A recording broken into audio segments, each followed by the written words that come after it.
Hello everyone, welcome back to the channel. I am Madcapper, and this is another video on Raid Shadow Legends, and another in our series of I built them so you don't have to.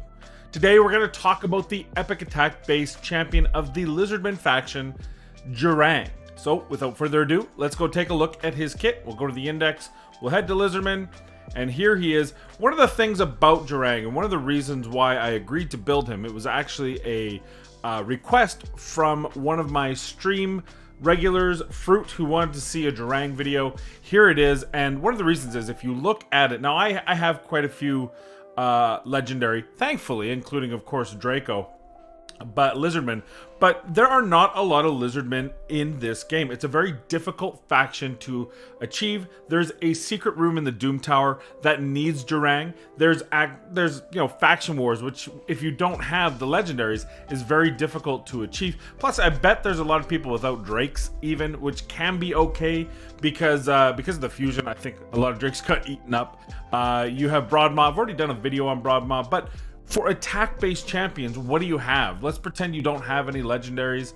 Maybe you have Rosin because you fused him, great defense champion, but what do you do if you don't have an option to take down champions? At some point, you have to deal damage. And Rosin can single target. So my thought is, and I agree with Fruit, as he mentioned it, is let's see what Jarang can do to help you in the game, especially in such a weak, underdeveloped faction. So here's Jarang, and first with the starting stats, HP 885. You know, this is very familiar. If any of you remember what I did with Phoenix, very similar HP stat, very low, very difficult to keep alive, but being a glass cannon is not always a bad thing if you can hit really hard. Attack 1608. I think that might be the highest that I can recall for an epic champion. That might be on pace with Knight Errant. Of course, multipliers have a big piece of the puzzle here, so the attack number is not always the only factor, but just keep in mind that's a pretty high one. 837 is actually a much better defense than you see from a lot of epic attack-based champions, especially when their attack is so high. So really happy to see that 837 defense. 100 speed again, that's above average for an epic. That's really good. It makes it really not that this really is a reason to like the speed. More speed's always better, but 100 speed, at least there is no worry about calculations. Decimal points don't exist when you're always factoring in a base of 100. Crit rate, crit damage. He does have a 15 starting accuracy, which is a nice touch because he does have some debuffs. As far as his kit goes, he has an ally speed in dungeons of 23%. That's actually a really good aura in dungeons. It's something we'll definitely make use of when we put him through his paces here in the dungeons. And then you've got the Talons. Attacks 3 times at randoms, has a 50% chance of placing a 50% decrease attack and 60% decrease defense debuff for 2 turns. That is a bookable to 75% on a 3-turn cooldown. Then you've got Stunning Toss, attacks 1 enemy 2 times, has a 50% chance of placing a stun debuff, and again bookable to a 3-turn at 75%. And then his A1, which is probably the pride of his kit here, is attacks 1 enemy, ignores 25% of the target's defense. Now let's take a look here. Let's see how I built him out. Everybody, so here's my Jarang, how I've set him up. I've put him in my gear that I use for my nuking champion in the arena. Obviously the bottom line is going to be a little bit different because I don't have good accuracy banners for Lizardmen. It's been a plague of mine. I have a couple of 6-star but with no speed on them. I mean, we wanted to get a speed as close to possible. It's still not perfect, but it's at least in the realm of there's about a 10 speed cut ability, but nonetheless we'll give it a go. You see him in Savage and Cruel gear, where we want to do that because it pairs up really well with his Armor Piercer, which ignores 25% of the target's defense, and then he's got another 25% here, and then on top of it, another 5% here. And of course, as we look over to his masteries in a minute, you'll see we put him in the Helm Smasher, which gives him a 50% chance and 25% there. So that's really going to take out defensive-based champions. 27 365 HP, like we mentioned, gonna be very careful about that. Attack 4500, defense 1600, 212 speed, 102 crit rate. Crit damage a little bit lower than we like, but it's because this starting at 50% instead of the 60 or 63. On my folio, that's about 248. Debuff accuracy 232. We could, of course, ignore his debuffs altogether. I don't think that's the right way to go, because that stun is always nice. And the debuff, especially in Faction Wars. But, I mean, it's up to you. If you're using them strictly for Arena, for solo target takeouts with that A1, you may want to take the debuff accuracy out, put him in an attack banner, and really just get him to hit really hard. And he does, and he will.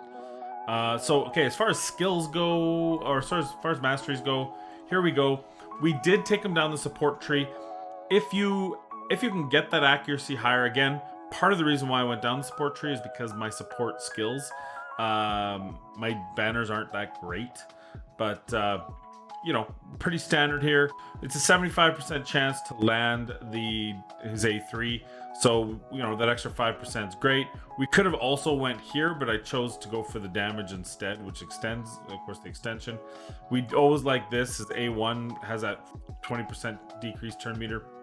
Lore of Steel base sets, if you're going to put base sets on them. We are getting attack bonus there, so because of the base stats, obviously attack with the cruel set gloves, and then of course the accuracy. Down here we're looking for that first hit damage. We always like getting that extra 8% on the first hit, and then the rest of this, of course, crit rate, crit damage down the damage alley, I like to call it. And then we want, this is good just because if he's using them in the arena, but more importantly is to get to this Helm Smasher. If you don't want this, I always recommend this, especially in sustained fights. He already hits really hard with that A1, and then just getting this more up, especially if you're in Faction Wars, and it stacks across each round. So that's going to be an extra 10% in Faction Wars, which would be a huge piece. And then getting to that Helm Smasher. So that's Jarang. I think it's time we take him into the dungeons, into arena, and see what he can do. So with that said, let's take him into the different areas of the game. First place, as always, I like taking him into the campaign. Let's go to here, and then we go Jarang. Dear lordy. Oh, let's get rid of that. That'll help. Alright, let's take a look at Jarang here. Boop, boop, boop. He's a magic affinity, so shouldn't be a problem. But we'll just run him through here just so, again, you can see what he can do. If you want, if you want to use him as a champion for farming, he can do actually a really good job. There is some RNG on the fact that it's a random attack, three times randomly on that A2 or A3. But at the end of the day, it's still on a 3-turn cooldown. You see, pretty easy. 13 seconds by himself would be a little bit slower with the other champions, depending how fast he is.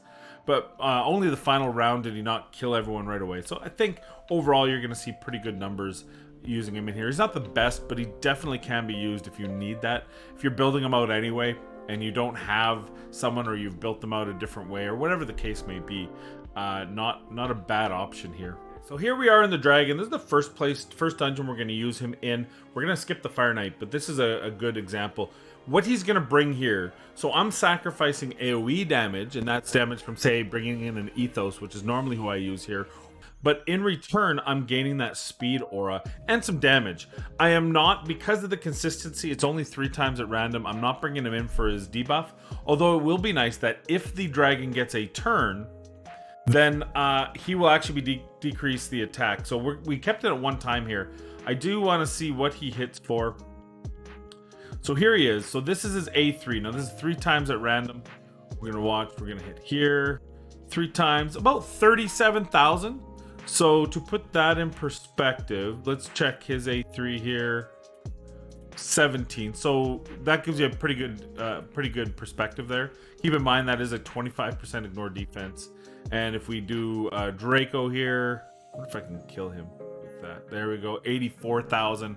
And then whatever I missed the clutch damage. I'm gotta scroll out here.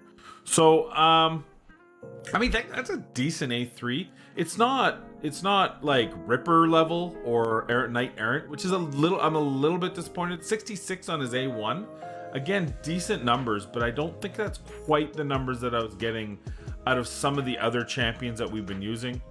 We'll speed this up. We'll let him auto. Oh, actually, he's got one more. There's his A2, which is 2 hit. What was that? 30. I missed the number. 30, like 45,000 maybe.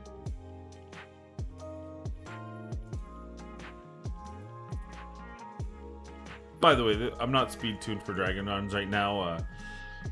Clan Boss rules all, so we're tuned for that. So again, so that A2, again, his A3, boom, 36 per.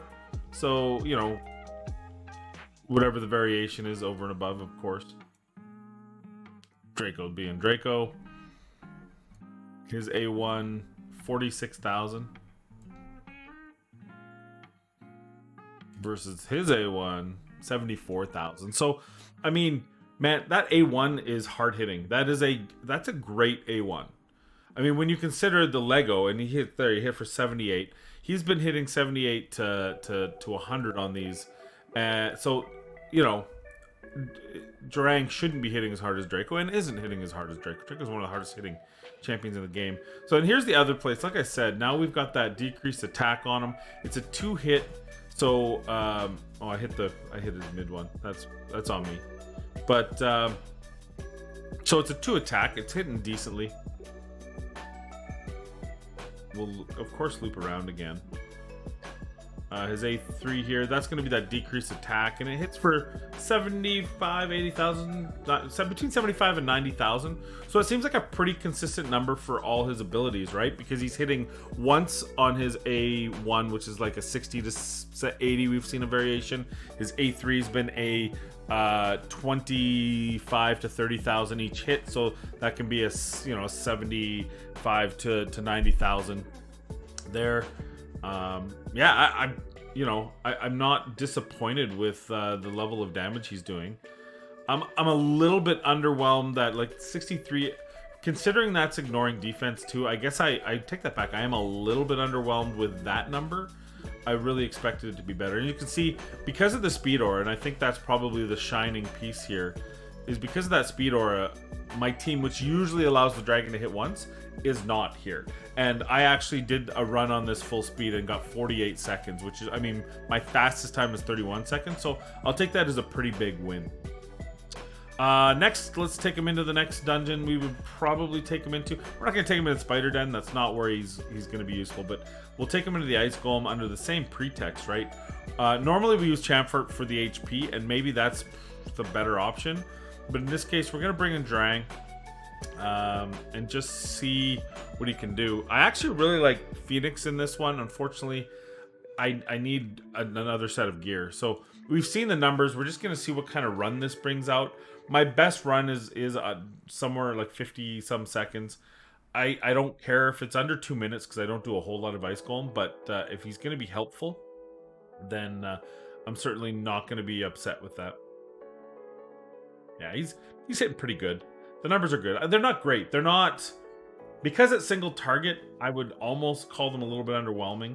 I mean, 130,000 from Rotos is definitely a better hit. I mean, but that's pretty obvious, I would say. Oh, he's probably going to kill himself here.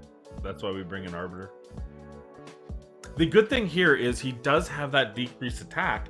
The bad thing is it's random. Okay, so there, boom. He actually hit the boss with it. That's huge. Now, I have Chamfort who does lay down a decreased attack, so it's not critical. But if we didn't bring Chamfort in, probably shouldn't have, because we're kind of being redundant there. Especially seeing we're not using the HP buff that Chamfort brings. But still, I mean, we're still getting a champion. He's hitting pretty hard.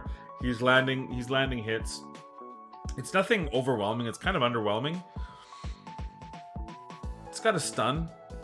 I mean, like 110, pretty decent hit. Oh god, that's gonna kill him. Yeah, that's instant death. Knew that. Saw that coming a mile away. Oh, good thing that she used the turn meter boost rather than waiting for the revive. Pull yourself together, Arbiter. Yeah, definitely not making these runs faster. Nothing I'm specifically thrilled about. Oh, gonna kill him again? Oh no. Let's see. I mean, he's usable. Just not Phenomenal. There we go. Nice double block revive. Now we can just concentrate on him, and he's dead again. Weak hit, though. So if he did have more health, he would have survived that.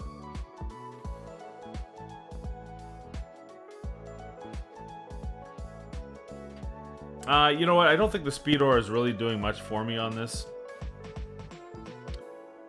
But nonetheless, successful run. Okay, let's take him into the arena. Let's find out.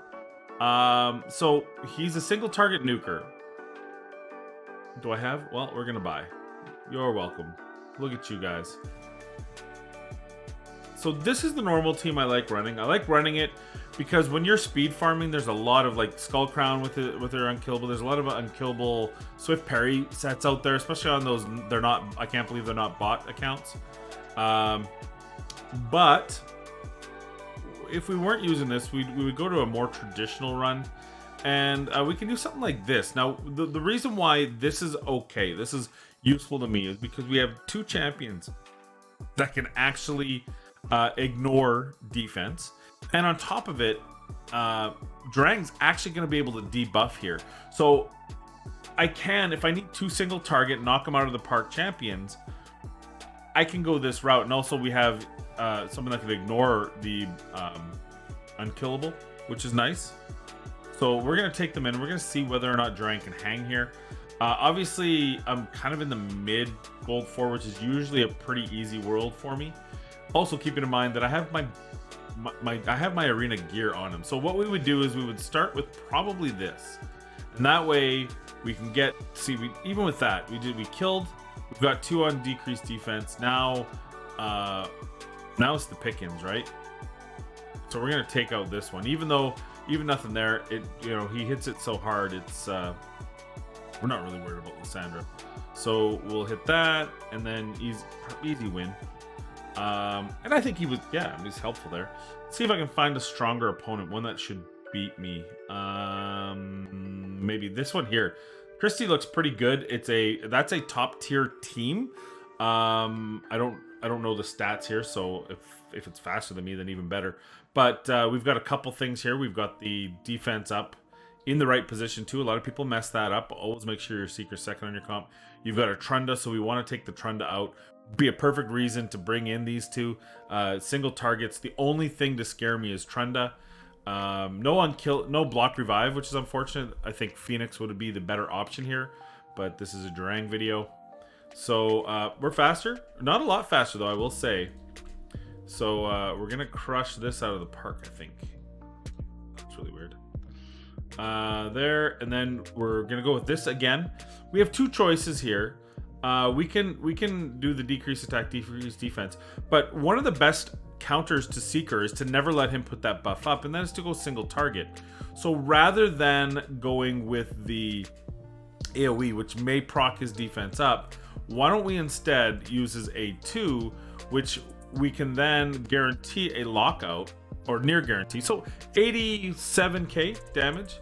This is a bit of a problem. We got speed cut here. Oh, but we speed cut back. So now we're going to take the Trunda out. Right? We know that Arbiter can't revive now, so we're not worried about that at all. So we'll take out the debuff, and now we're off to the races. There's no coming back from that.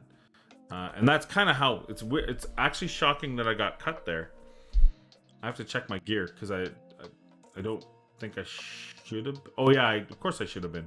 Jarang's only 212. I forgot because of his banner's not quite as good. So now we can do the debuff now, right? Oh, killed them both.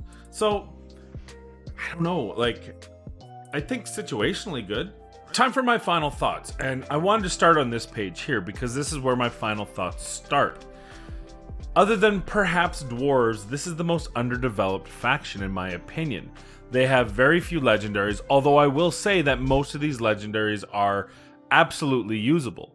Even the ones that most people kind of think are poor, like a Vargal or a Verkmar, probably didn't say those names right, are actually usable in Faction Wars. And then you talk about Chris, because he is a beyond reproach top 10 champion in the game. You have Rosin, the most generally useful, at least free to play friendly, I wouldn't say easy, but available champion in the game. Then, of course, Draco. I don't think I need to say anything about his toolkit. And Fushan, one of the best aura champions in the game. So there's good champions in Legendary, even though there's few.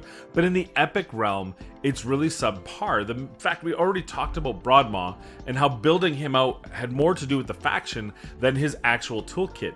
In any other faction, I don't think Broadmaw would stand a chance of being built, but we don't have that option.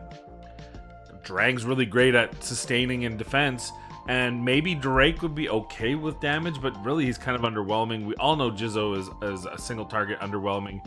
So it brings it down to we've got 2 attack champions to rely on, and Jarang's probably the better of the 2, but boy, that's not really an endorsement for building him out. In normal circumstances, I would say sleep on this champion. Put him in your vault, lament that you have him, keep one around just in case. In the case of the fact that he's in Lizardmen, unless you have those top tier legendary champions, Jarang's probably going to be useful for you in Faction Wars. The recent nerf on Faction Wars does make it easier, but you still may not have enough to be able to compete at the level you want, be able to finish that 21. And here is a damage dealer with Broadmaw to be able to pick him up because he's a bit of a glass cannon. The other good thing about him is his toolkit reads very well. He's got an aura that's 23%, one of the better ones in the game, especially for epics on a speed aura. He's got a debuff of attack and defense, one of the few champions in the game that can boast that. He has a stun on an A2 that hits pretty darn hard, and then his A1 ignores defense. It reads very well, and it's actually a very impressive toolkit. The problem is that it doesn't play out the way it reads. And with that, let's go into what I would change about this champion to make him more useful in the game. The first thing I need to talk about is the crit damage at 50%. He's an attack-based champion. That needs to be 63% or 60%. Stop messing around. I know it's only 10%, but it's 10%. And it just makes no sense to me that an attack-based champion, he's got all the stats you want. He's got no HP, but you limit his crit damage for whatever reason. I don't know. Doesn't make sense to me. Shouldn't be like that. Get it fixed. The second thing is his A1. I was so disappointed with this ability. It ignores 25% of I know it's his A1, but it ignores 25% of the target's defense. And on top of that, I used Savage. And on top of that, I had Helm Smasher. And it wasn't hitting any harder than his A2 or his A3. Well, it's ignoring defense. So if I'm hitting champions who have moderate to high defense, it should hit hard. If I'm hitting champions without a lot of defense, it should still hit hard. It didn't. If I, what's the point of it? I might as well just have a standard A1. Most fights, I'm concentrating on his A2 and A3, and because they're both on 3-turn cooldowns when booked, you can get back to them relatively quickly. So it just seems to me that this needs to hit harder. So my first change on this champion, this needs to hit about 25% harder. To me, this should be hitting on par with some of the other A1 champions that have this kind of mechanic on them. I think even Ripper hit harder on his A1. You're ignoring defense. If you didn't want him to hit hard, don't ignore defense. So make this hit about 25% higher, and I'm okay with that. This ability, don't change it, it's fine. Attacks one enemy 2 times, has a 50% chance to place the stun. I love it. Perfect. Bookable, excellent. This here. Now, there's only a couple of champions. On hand, I'm only thinking 2. Maybe there's a third one that I'm not thinking about, but that has a more than one enemy, has a decreased defense, and a decreased attack on it. Stag Knight and Madame Saris. If you don't have one of those 2 champions, you're left with other options. Now, granted, there's weaken and defense down. You can bring in one of each type of thing. You can bring a champion to worry about the decreased attack and another champion for the decreased defense. But here's a perfect opportunity to make a viable, usable champion with the simplest of changes. Make this an AoE. Instead of this 3 times at random, which absolutely triggers me, just make it an AoE. Then Jarang, I don't care if it's 75%. Look, there are champions that are going to be endgame, and there are champions that are not. But if you're waiting for that endgame champion and you pull a Jarang, he's not that expensive for books. You put some books into him, you get this to 75%. It's not perfect, but at least you have an option until you can get another option, right? At least you have something in that mid game that will serve you well. Right now, this doesn't serve me well. 3 times at random, might as well not have it. It's why I think that maybe the best bet for this guy is to not even give him any accuracy at all. Just bring him in with even more attack, so at least he can hit hard with that A1 and A2. All the abilities hit hard. He is a hard-hitting champion. It was a bit underwhelming, to be honest, but it wasn't awful. That 1608 attack is a bit of a misnomer because it's the multipliers that really matter, and his multipliers aren't as big as some of the other champions we've tested. But the reason why he doesn't hit very hard is because or at least as hard. Apologies, he does hit very hard. But the reason why he doesn't hit as hard is because he's got these amazing debuffs, a stun and a decreased defense, decreased attack. Make it useful. So to me, give this an AoE. Same 3-turn cooldown, 75% chance, AoE, and then I would bet you probably you'd see a 20% uptick in the people using Durang, especially for a faction that needs that kind of help. So those are my thoughts overall on Jarang, right? Increase the damage on the A1, keep the A2, make the A3 AoE, and fix that crit damage so that I'm not so triggered about it. What are your thoughts? Do you feel like that would be enough? Would you use Jarang in the early to mid game if he had that change on his toolkit, as opposed to just throwing him out in the trash, putting him in the vault anyway? Does it make a difference that he's Lizardman? Would you use him if he was in any other faction with those changes? Let me know in the comments down below. As always, if you have any questions, concerns, needs, wants, comments, feel free to leave them in the comments down below, or you can find me on my Discord, the Madhouse. Just click the link below. Additionally, I am on Twitch streaming 1 to 7 days a week. Very unscheduled, but we try to get in there most days. And yeah, feel free to drop by and let me know how I'm doing, and give me some suggestions on other videos you might want to see. Most of all, I want to wish you guys a Merry Christmas. I don't know how many more videos I'm going to get out before then or when you'll see this, but I hope you're having a great season. I hope that in spite of all the challenges that lie ahead for all of us in the world, I hope that you are finding ways to appreciate things, to appreciate people, and keep yourself safe and healthy. Thank you for joining me in this video. Stay safe, be kind, and we'll see you in the next video.